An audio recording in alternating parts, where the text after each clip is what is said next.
Welcome back to Ancient Edge, where we unearth the forgotten wisdom of the past and reveal its startling power in our present. Today, we're stepping into a battlefield unlike any other, not the muddy trenches of Normandy or the scorching sands of North Africa, but the invisible war that raged within the minds of millions. Picture yourself as a young soldier, barely 20 years old, crouched in a foxhole as artillery shells scream overhead. Your hands shake uncontrollably. Your heart pounds so violently you're certain the enemy can hear it. But here's the question that haunts military historians to this day. What separated those who broke under this pressure from those who somehow found the strength to endure? The answer lies not in superior firepower or tactical brilliance, but in the hidden psychological strategies that transformed ordinary men into survivors of humanity's darkest hour. When we think of World War II casualties, we count the dead and wounded, but there was another category of victim that military command struggled to understand: the psychologically shattered.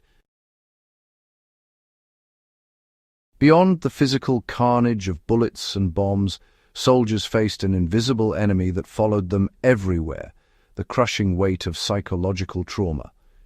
Fear wasn't an occasional visitor on the battlefield. It became a constant, suffocating companion. Every morning brought the same terrible lottery. Would today be the day a sniper's bullet found its mark? Would the next artillery barrage collapse your position? This uncertainty created what military psychologists would later recognize as chronic hypervigilance, a state where the nervous system never truly rests. The burden extended far beyond personal survival. Medics carried the impossible weight of deciding who could be saved and who was beyond help, making life and death judgments in seconds while covered in the blood of their friends. Officers bore the crushing responsibility of sending men into situations where casualties were inevitable, knowing that every order might be a death sentence for someone under their command. A platoon leader wasn't just responsible for tactical decisions. He carried the lives of 40 men on his conscience, and when those men died, he carried their ghosts as well. What made this psychological devastation particularly insidious was how poorly it was understood at the time. The term shell shock from the First World War had given way to combat fatigue or battle exhaustion. But, these clinical labels masked a profound ignorance about the mind's response to sustained trauma. Early in the war, psychiatric breakdown was often viewed through the lens of moral failure, a sign of weak character or even cowardice. This stigma created a secondary wound, forcing soldiers to battle not only their trauma, but also the shame of experiencing it.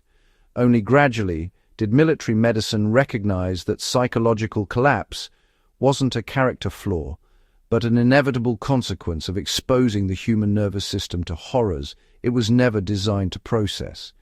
Even the most elite soldiers, the paratroopers and commandos selected for their mental toughness, eventually reached their breaking point. The question wasn't whether someone would break, but when.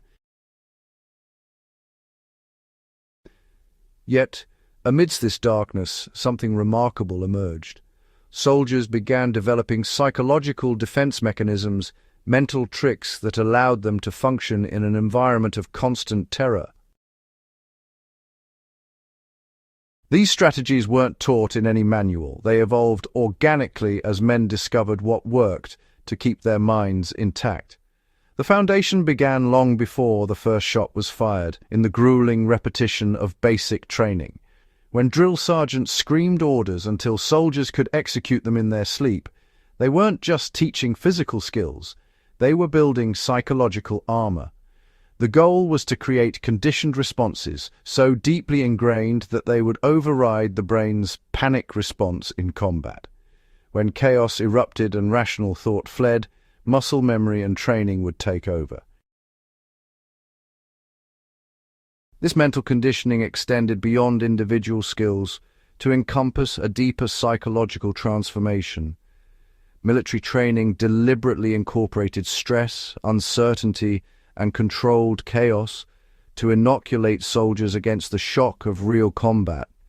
Through repeated exposure to simulated danger, the mind learned that it could endure extreme stress and continue functioning.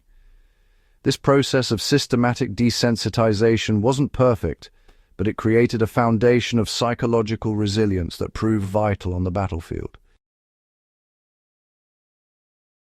Perhaps more powerful than any training regimen was the psychological force of purpose. Soldiers who could attach meaning to their suffering demonstrated remarkable endurance. For some, this meaning came from belief in the larger cause, stopping fascism, defending democracy, protecting their homeland.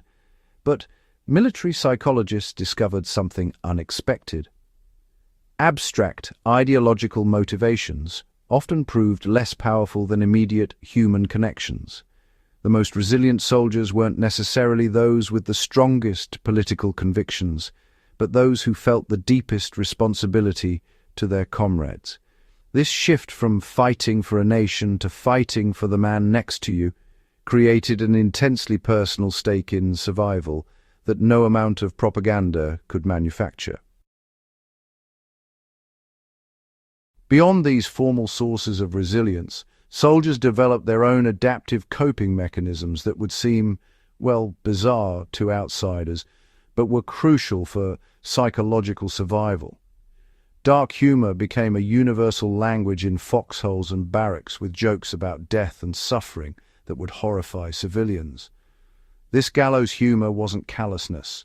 It was a way to assert psychological control over situations that were otherwise utterly beyond control.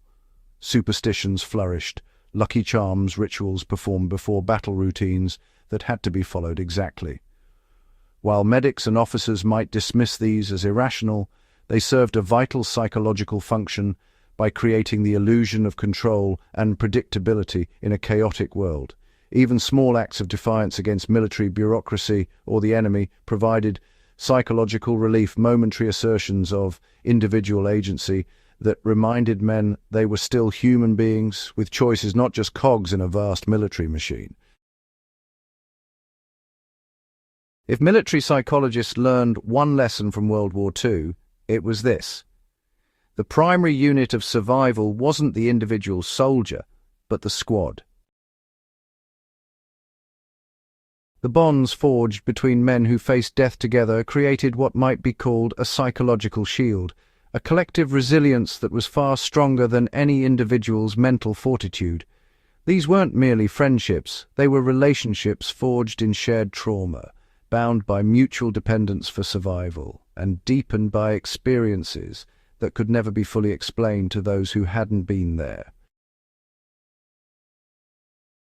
This brotherhood manifested in countless ways. When a soldier's nerve began to fail, his squadmates would notice and provide support, sometimes through encouragement, sometimes through humor, sometimes simply through silent presence that communicated he wasn't alone. The knowledge that others depended on you created a powerful psychological anchor. Men who might have given up for themselves found strength in the responsibility they owed to others. The obligation to not let down the soldier next to you proved more compelling than any appeal to duty or patriotism. The shared experience of trauma also served a normalizing function that was honestly crucial for mental health. When everyone around you was terrified, traumatized, and struggling, these responses no longer felt like personal failures. The collective nature of the experience provided validation. What you were feeling was a normal human response to abnormal circumstances, not a sign of weakness or, insanity. This normalization helped prevent the spiral of shame and isolation that could transform temporary psychological distress into permanent damage. Conversely, the cost of isolation revealed just how vital these bonds were. Soldiers separated from their units, whether through injury, reassignment, or, the chaos of battle, often experienced rapid psychological deterioration. Replacement soldiers, joining a unit that had already bonded, faced particular challenges. arriving as outsiders to a brotherhood forged in shared suffering. Until they were accepted into this protective circle, they were vulnerable not just physically, but psychologically, lacking the collective resilience that frankly sustained others. The psychological challenges of World War II extended far beyond moments of combat. Soldiers developed sophisticated mental strategies for navigating a broader landscape of psychological threat. One of the most effective techniques was what we might call tactical attention management, deliberately controlling where and how the mind focused. When confronted with overwhelming circumstances, soldiers learned to narrow their attention to immediate, manageable tasks. Don't think about the war, think about cleaning your rifle. Don't dwell on the fact that you might die tomorrow. Focus on digging your foxhole properly right now.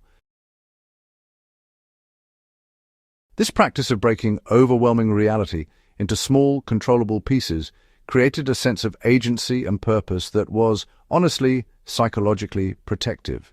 The power of hope and future orientation proved equally vital.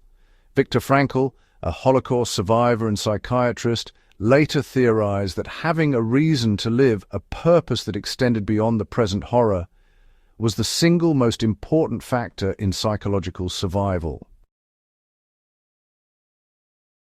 Soldiers who maintained vivid mental images of reuniting with family, of seeing their hometown again, of the life they would build after the war, demonstrated greater resilience than those who could only see the present suffering. This psychological orientation toward the future created a narrative where the current nightmare was temporary, a chapter to be endured rather than the entirety of existence. Military medicine also gradually developed more effective interventions for soldiers experiencing psychological breakdown. Captain Frederick Hansen and other military psychiatrists discovered that treating soldiers close to the front lines, rather than evacuating them far from combat, produced dramatically better outcomes. When men were given sedatives, rest and reassurance near their units, the majority could return to duty. This proximity to the front prevented the psychological wound from deepening and maintained the crucial connection to their squad. The approach acknowledged that psychological injury was as real as physical trauma, but also that immediate intervention could prevent temporary distress from becoming permanent disability. Yet the psychological battlefield didn't end when the guns fell silent. For many soldiers, the return home initiated an entirely new psychological struggle. The skills and mental adaptations that had been so crucial for survival in combat became liabilities in civilian life. Hypervigilance that had kept them alive made peaceful domesticity feel wrong and, honestly, even dangerous. Emotional detachment that had protected them from trauma made genuine connection with loved ones nearly impossible. The loss of unit cohesion and shared purpose left many veterans feeling isolated in ways that civilian life couldn't address. The psychological wounds of war proved far more persistent than physical injuries, haunting veterans for decades and, in many cases, never fully healing. The psychological strategies developed by World War II soldiers offer profound lessons for contemporary life, even for those who will never face combat. The principles underlying their resilience, finding purpose in adversity, maintaining connections, focusing on manageable tasks, using community as a buffer against trauma, well, they remain relevant for anyone navigating significant life challenges. Modern psychology's understanding of resilience, stress management, and trauma treatment owes an immense debt to observations made by military doctors treating combat fatigue during the war. Perhaps most importantly, the gradual recognition that psychological injury is neither shameful nor indicative of weakness helped pave the way for modern mental health awareness. The slow shift from viewing combat fatigue as cowardice to understanding it as a predictable consequence of overwhelming stress represented a crucial evolution in how we understand the mind's response to trauma. Today's relatively greater openness about mental health struggles The reduced stigma around seeking psychological help and the understanding that resilience isn't about never breaking, but about how we respond when we do. All of these have roots in lessons learned from World War II. The hidden psychology of wartime survival reminds us that the human mind possesses remarkable capacity for adaptation and endurance, but also profound vulnerability. Those soldiers who survived the mental battlefield of World War II didn't do so through superhuman strength, but through deeply human strategies: connection, purpose, humor, hope, and mutual support. In honoring their psychological sacrifices alongside their physical ones, we gain not just historical insight, but practical wisdom for navigating our own challenges, whatever form they may take. If this journey into the hidden mental warfare of World War II has revealed something valuable to you, then Ancient Edge has more secrets waiting to be uncovered. Subscribe to our channel to continue exploring the forgotten wisdom that shaped human survival across the ages. Share this video with someone who needs to understand that resilience isn't about never struggling, it's about the strategies we use to endure. And remember, the greatest battles are often those fought in silence, within the landscape of the human mind. Until next time, keep seeking the edge that history provides.